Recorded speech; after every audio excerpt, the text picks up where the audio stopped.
Have you ever wondered how many times a day you reaffirm what you don't want? You wake up, open your eyes, and before you can even feel grateful for being alive, your mind has already recognized the surrounding scenery. The same ceiling, the same body, the same silence laden with unfulfilled expectations. Perhaps you know that everything is energy, that there's an infinite quantum field responding to your vibration. Maybe you even meditate, visualize, try to hold lofty thoughts. But deep down, something remains still. It's as if there's a discrepancy between what you know and what you see, between the soul that awakens and the body that still repeats, between the creator you intuit to be and the reality that does not yet reflect that. It hurts, an invisible pain, because you already know the words, the ideas, the teachings, but you still find yourself collapsing into the same scenarios, repeating the same emotions. And in the silence, you ask yourself, am I really creating or just unconsciously observing the old man? This question is key, because deep down, you don't manifest what you desire. You manifest what you observe. You've probably heard of the double-slit experiment, those beams of light that when unobserved behave like waves, but when observed collapse into particles. A simple change. Human gaze alters the behavior of matter. But what if this observation is not made with open eyes, but with repeated emotions? What if your look is the constant anxiety for change, the fear that everything will stay the same, the silent frustration of not having yet achieved what you want? What if the universe, as in the experiment, is just responding to the way you observe it? Joe Dispenza teaches us that it's not thought alone that manifests, it's sustained emotion. Because emotion is energy in motion, and the field reads this as a signal. If you wake up every day and connect, even without realizing it, to the same emotional state, you are observing the same reality through the same lens. And the lens in quantum is everything. What you call a fact may actually be a reflection of your most prevalent emotional frequency. You think you're verifying something, but you're creating the same thing all over again. And the most curious thing, it's not always because you want it, but because it's what you know. Your system is just doing what it was trained to do, register what is vibrating.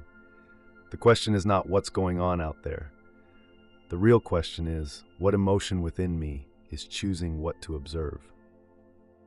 Have you ever noticed how your body seems to have a will of its own? Sometimes, even when your mind tells you it's okay, your chest still feels tight. Even when you intend to trust, your stomach tightens. Even when you want to believe, something inside you shuts down. This happens because the body is a living archive. It doesn't forget. It records everything, not in words, but in sensations, in impulses, in silent reactions that form the basis of what you perceive as reality. Pioneering neuroscientist Candace Pert said, emotions are chemical messengers. They don't just live in the brain, they live in every cell. Every emotion you feel activates a cascade of neurotransmitters, hormones, and signals that the body interprets as a state of survival or safety. Now imagine, if every day you wake up feeling a slight discomfort, a barely perceptible anxiety, a silent urgency that something needs to change, your body records this. It understands, this is the safe emotional reality for me. And so, even if your mind desires abundance, love, freedom, your body remains connected to the frequency of scarcity, fear, control. Joe Dispenza explains it bluntly. The body becomes addicted to emotions. This isn't a metaphor, it's physiology. There's a closed loop between thought, emotion, and chemical response.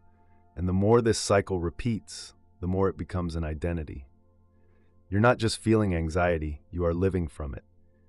And if your dominant emotion is fear, frustration, or distrust, what will your body observe in the quantum field? That which confirms this state.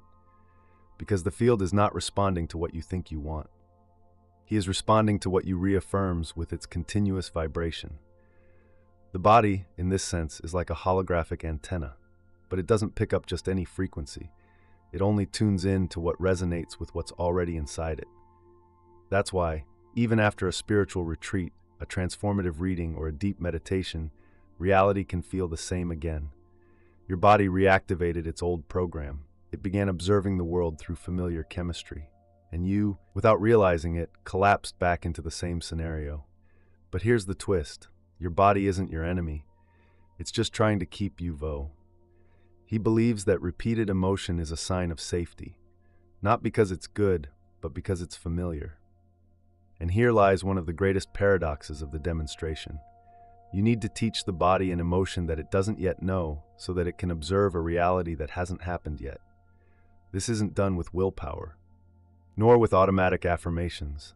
It requires loving presence, vibrational consistency, and above all, compassion for the process itself. Because your body will resist at first. It will try to pull you back to your habitual emotions. It will ask you to observe the world from the old map.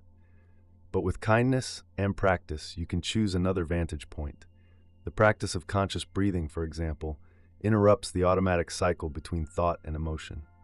It teaches the body a new state of being. Gradually, it begins to register a new chemistry as safe. You stop looking at the world through the eyes of fear and start looking at it through the eyes of coherence. And when that happens, something magical begins. The body doesn't just collapse into a new reality, it becomes the very antenna of creation. You stop being someone trying to change your life and become the field itself, altering its expression through your internal state.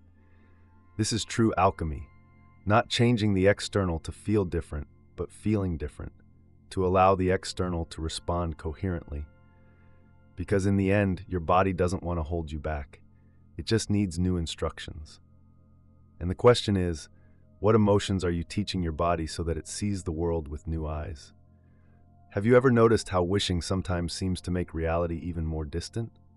You affirm, visualize, pray intensely, but at the end of the day you feel an echo, an emptiness, as if what you desire is on some unattainable plane, always promised but never present. This is one of the most subtle mistakes on the path to manifestation, confusing desire with vibration. Desire in itself is just an intention. It points to something you want to experience. But the quantum field, this living network of infinite possibilities, doesn't respond to your desire as a request. It responds to your state of being. Greg Braden is straightforward. The field reads the coherence between heart and mind. It responds to what you feel is true, even if you consciously say otherwise. So when you desire something, but deep down you still vibrate with scarcity, doubt, or fear, the field doesn't collapse the desired reality. It collapses the prevailing vibration. And reality obediently shows you what you feel to be true, absence. This is where dissonance comes in. Quantum dissonance is this internal space between what you affirm and what you vibrate. It's saying, I'm prosperous, while feeling afraid when opening the bank app. It's declaring, I trust, while you spend the day monitoring signals, waiting for proof that it will work. It's visualizing love, while your heart still carries the memory of rejection. This inconsistency isn't a mistake. It's an honest reflection of where you really are. But it is she who is collapsing the field. The field doesn't collapse with fancy words or elaborate techniques. It collapses with coherent frequencies, aligned, integrated, felt as truth before they become visible. Joe Dispenza calls it state of being. It's not enough to think about the new. It's necessary to live as if the news were already real. This is not a pretense.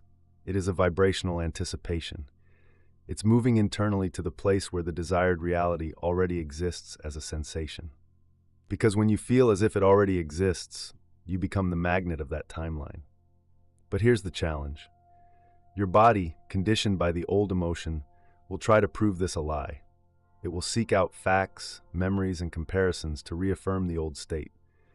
The brain, for safety's sake, wants to confirm what it already knows. It doesn't want to collapse the new. It wants to preserve the known. And that's why so many get tired on the path to manifestation. Because they feel like they're desiring so strongly, but they don't realize they're collapsing with dissonance. Desire without coherence is just quantum noise. Imagine an out-of-tune instrument trying to play a melody. The sound finds no harmony. It generates noise. And the quantum field, which responds to vibrational harmony, doesn't collapse clearly. That's why the deepest practice is not wishing. It's align yourself. And how do you do that? Silencing the mind that screams for proof and listening to the heart that already feels reality as a presence. Entering meditative states where the new is already accessed as if it were happening now. Anchoring small, elevated emotions, gratitude, joy, peace, as if they were seeds planted in the body. Not because you want to manipulate the universe, but because you're ready to become the kind of observer who embraces the new without needing to see it right away. Reality doesn't need to be forced. It needs to be welcomed by its vibration, because deep down you don't attract what you want. You attract what you are in coherence with. And coherence is the point where desire, emotion, and inner action meet in silence, without effort, without urgency, just presence. The question is no longer, what do I want to attract? The real question is, what inside me is still vibrating as if the new were not possible? If this content is resonating with you, if somewhere within your silence a reminder of who you really are has arisen, then click on enjoy. That's it, subscribe to the channel. It's not just a gesture, it's a vibrational confirmation, a symbolic act of someone who chooses, from now on, to observe from a new place. Because every time you align with a higher truth, the field responds. Have you ever wondered why you keep getting stuck in the same stories? Even after all the knowledge you've accumulated, even after so much self-knowledge, therapies, books, practices, why does it still seem like certain patterns insist on returning? The answer may be uncomfortable, but profoundly liberating. You don't repeat because you want to. You repeat because that's what your system understands as safe. The mind doesn't seek happiness, it seeks predictability. And if at some point in your life, emotions like fear, rejection, or abandonment have become part of your internal normal, then that's what your nervous system will try to recreate. Not because it feels good, but because it's familiar. Carl Jung already said, "What you do not face within yourself appears outside as destiny. But before appearing as destiny, it appears as an automatic choice, like a cycle that seems external but arises from the unconscious attempt to protect what is known." This is where disguised emotional control comes in. See, when you observe the same reality every day, the same conflicts, the same limitations, the same voids, it can feel like you're just being realistic. But on a deeper level, this may be an unconscious act of control. Controlling what you feel is a way to ensure that nothing new happens. Because the new, even if desired, is also unknown, and the unknown triggers alarms in the conditioned body. It threatens the zone of emotional familiarity, where your identity feels secure. So even without realizing it, you may be choosing to keep observing the old, just to avoid feeling what you don't yet know how to deal with. Take an honest look. How many times have you stopped a change because it brought on anxiety? How many times have you sabotaged a promising start because it triggered an old fear? How many times have you preferred to stay where you are, even if it's uncomfortable, just to avoid having to face the gap between the old and the new? This is the blind spot of creation, the emotional attachment to known pains. And it's not your fault. It's your body trying to keep you alive. It's your nervous system asking for solid ground. It's your inner child saying, at least here, I know what to expect. But here is the vibrational key to this chapter.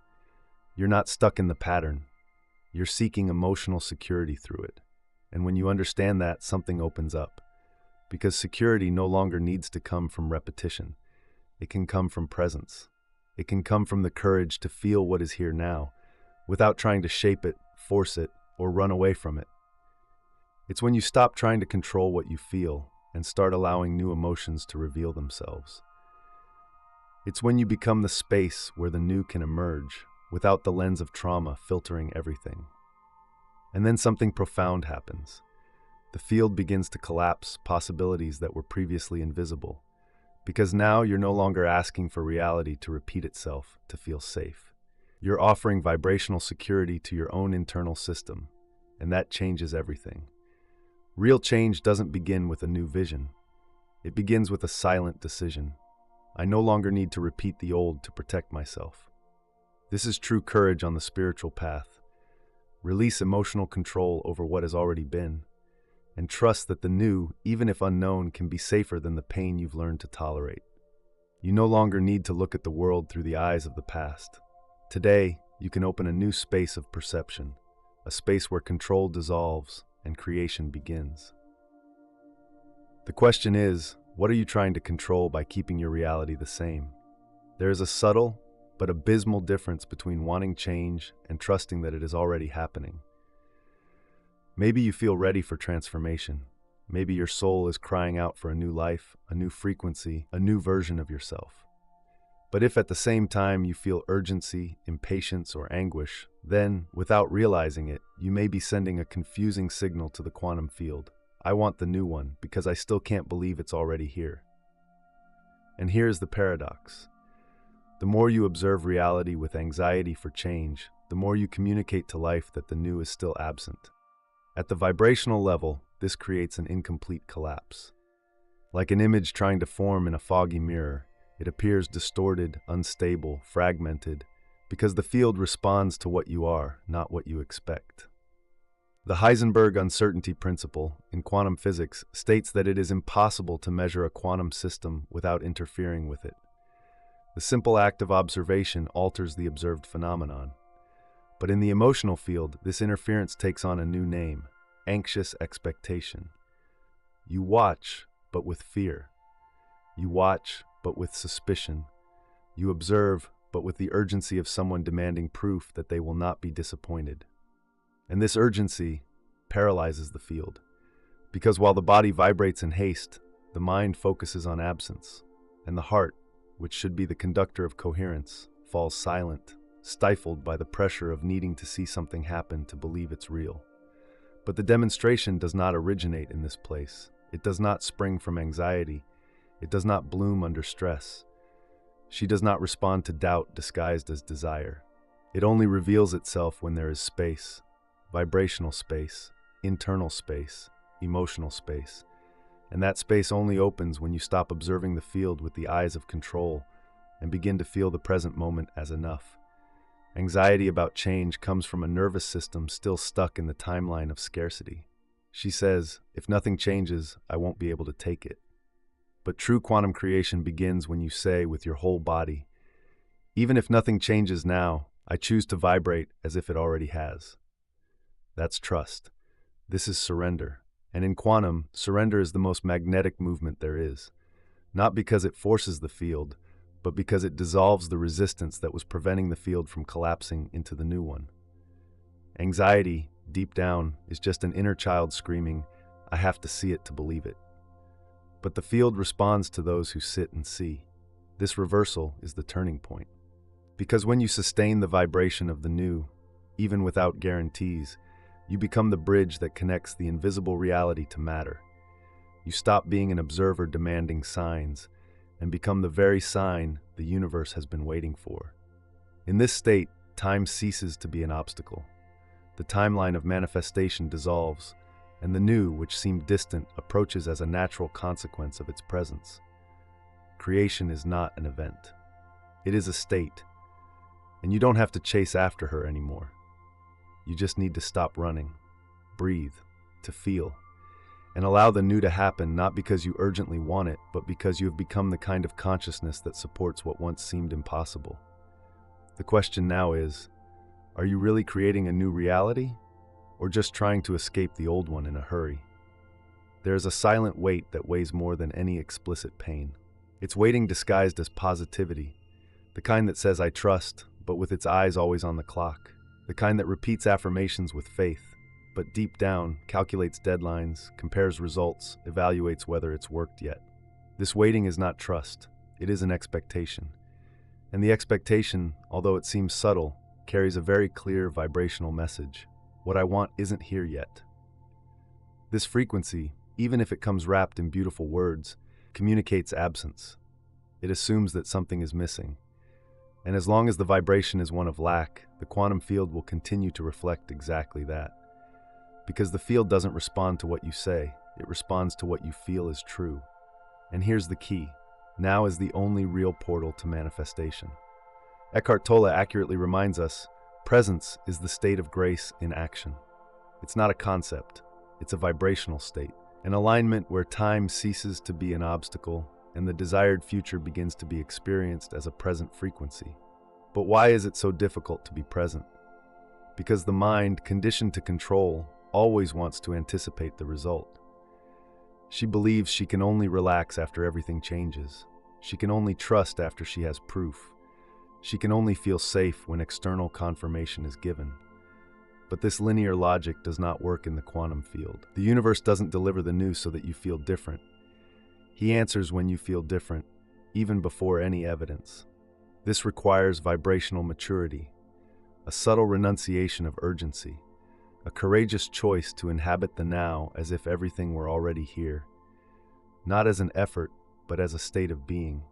And this is where many people get frustrated on the path to manifestation, because they still believe that reality will change so that they can feel peace, gratitude, and security.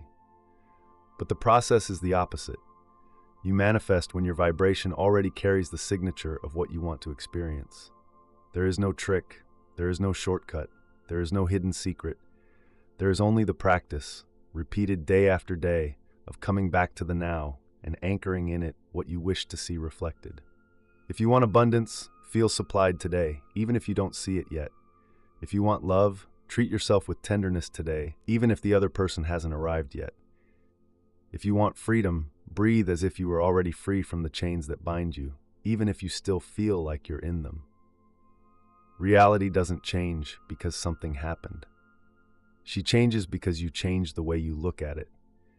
And when you observe life with the eyes of presence, without urgency, without demands, without need, the field collapses fluidly. Because finally you are saying to the universe, I trust, I already am, I already vibrate.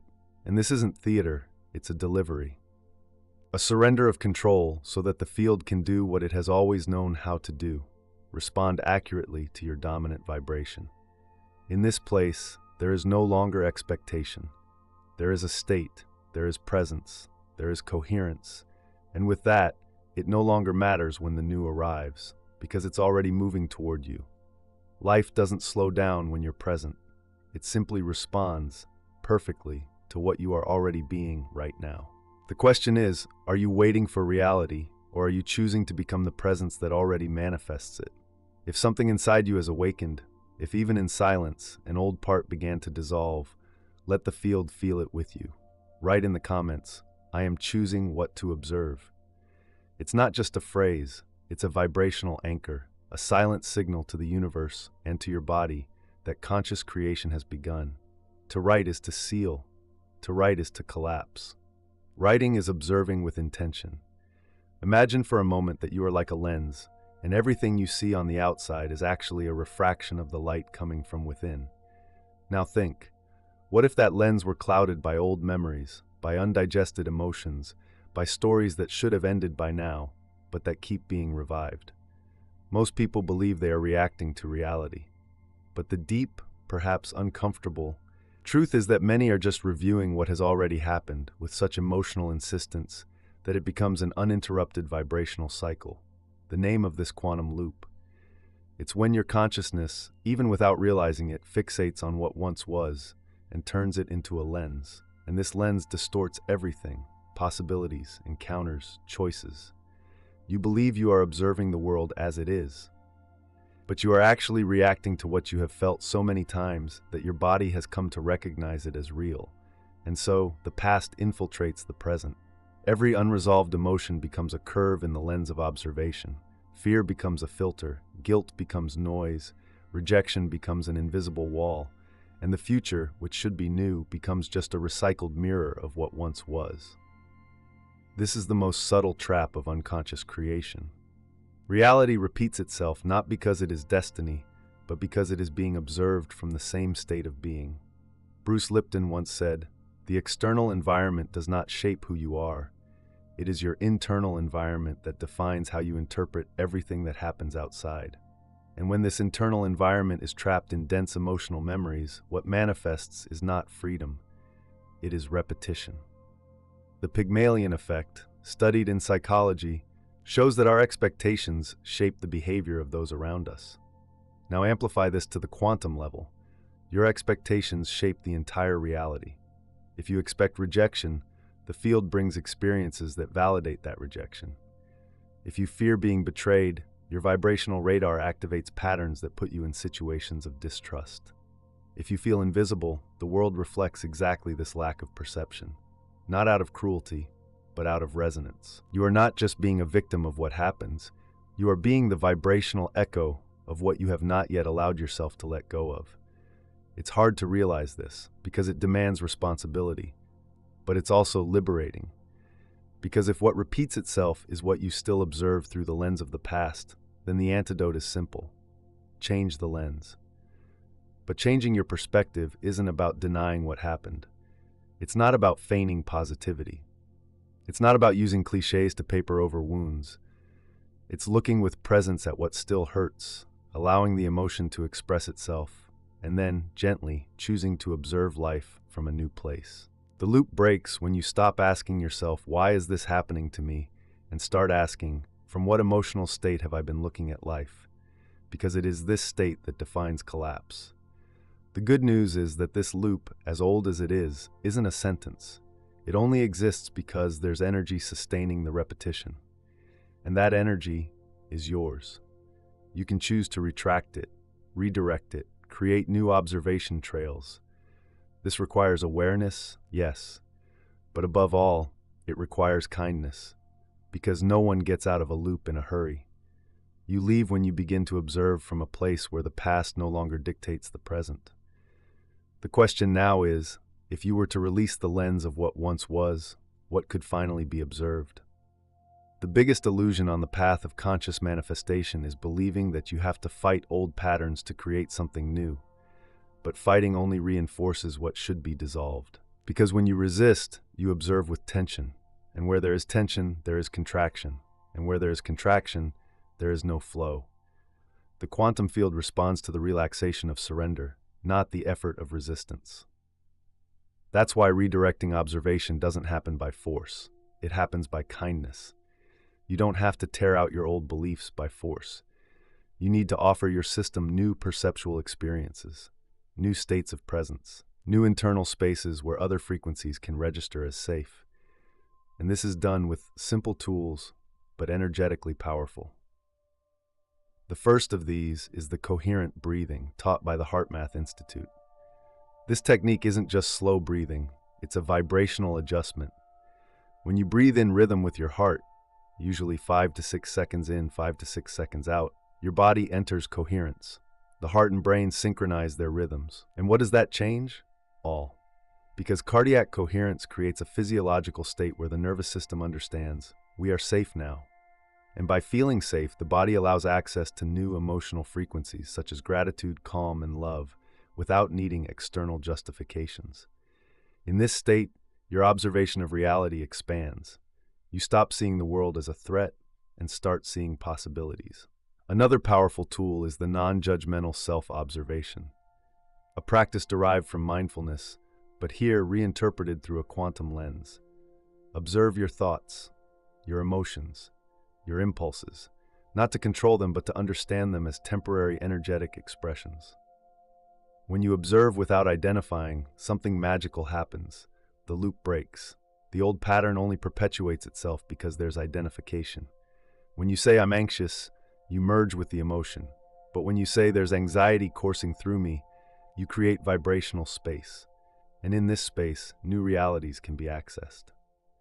The third tool is the first-person internal language of the future. I am what I observe. I am vibrating with the reality that chose me. My energy precedes manifestation.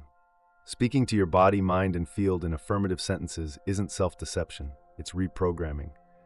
The brain, when in slower brainwaves, especially theta, becomes highly suggestible. This is the frequency where internal reality can be most profoundly altered. And you can access these waves naturally upon waking, before sleep, or in meditative states.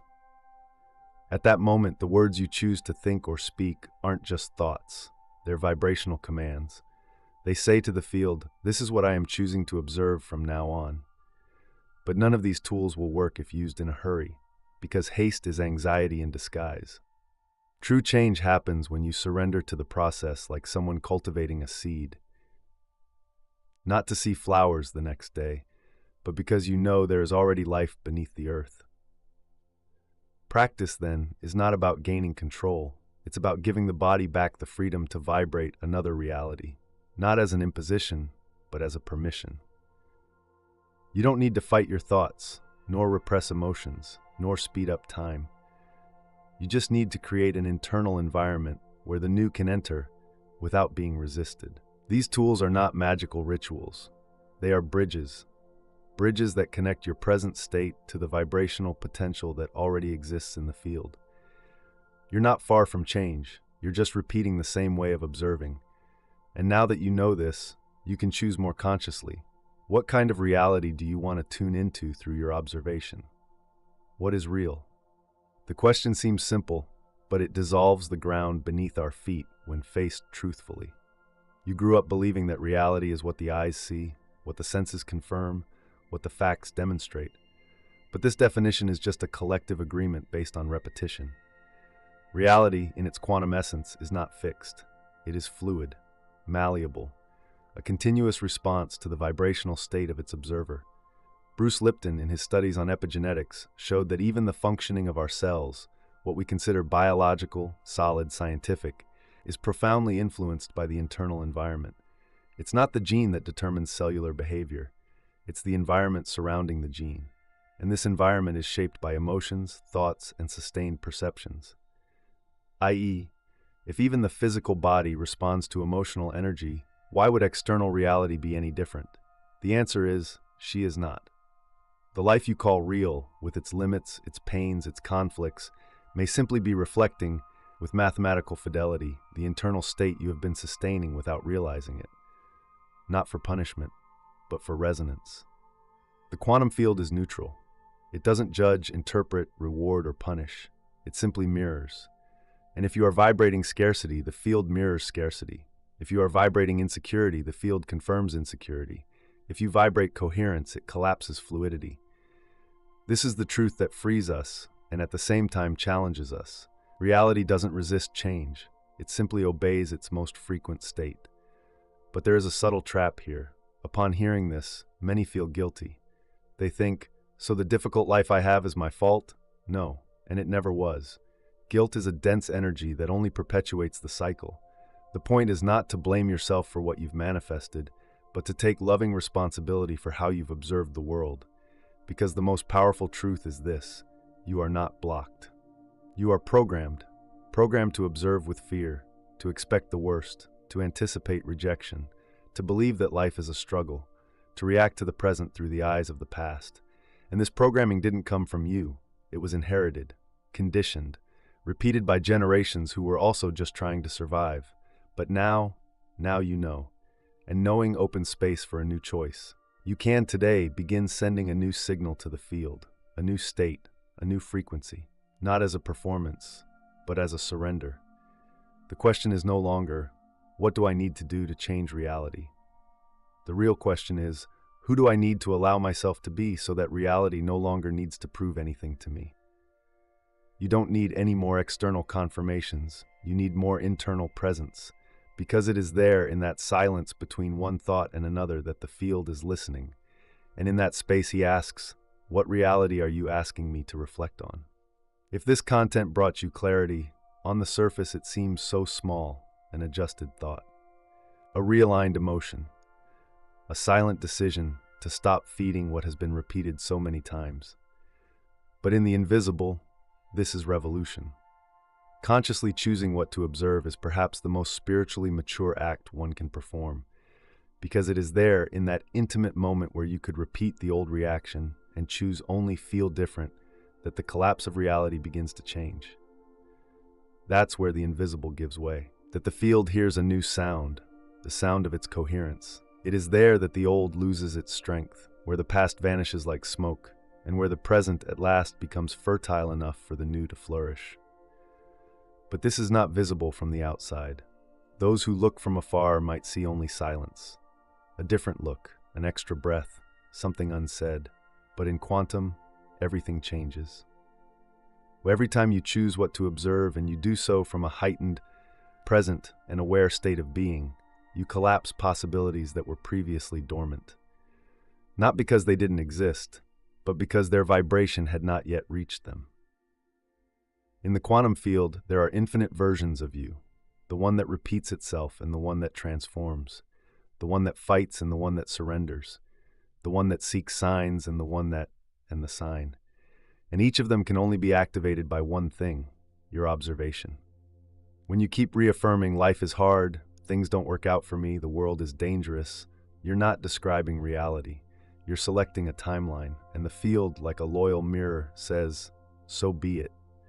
But when you begin to affirm with your body, with your emotion, and with your presence, I am part of something bigger. I am safe in the unseen. I observe with gratitude, even before I see with my eyes. Then the collapse changes. The particles rearrange themselves. People around respond differently. Opportunities that were previously invisible begin to approach, not like magic, but like a natural response to your new vibrational field. And this is what so many people don't understand about protest. It's not an act of power, it's an act of humility. It is saying to the universe, I trust so much that I no longer need to observe the old man. I trust so much that I can now let go. In the material world, this may seem like passivity, but in the subtle world, this is an energetic revolution. Because life doesn't change when you scream. It changes when you stop reaffirming, with your vibration, what you no longer want to live. The collapse of the wave function, a central concept of quantum physics, shows us that a possibility only becomes reality when it is observed. But what few people talk about is that every observation is a renunciation. When you choose one frequency, you collapse all others. When you choose love, you give up fear. When you choose to trust, you give up control. When you choose presence, you give up anxiety about the future. And this silent renunciation, made moment by moment, is what transforms you from a victim of time into a conscious creator of the now. You don't need to create a new reality from scratch. It already exists. What you need to do, and can do, is stop observing the old one. And that is liberation. The ultimate question, then, is not, how can I change my life? The real question is, if I stop observing what has already happened, what can finally be born in me?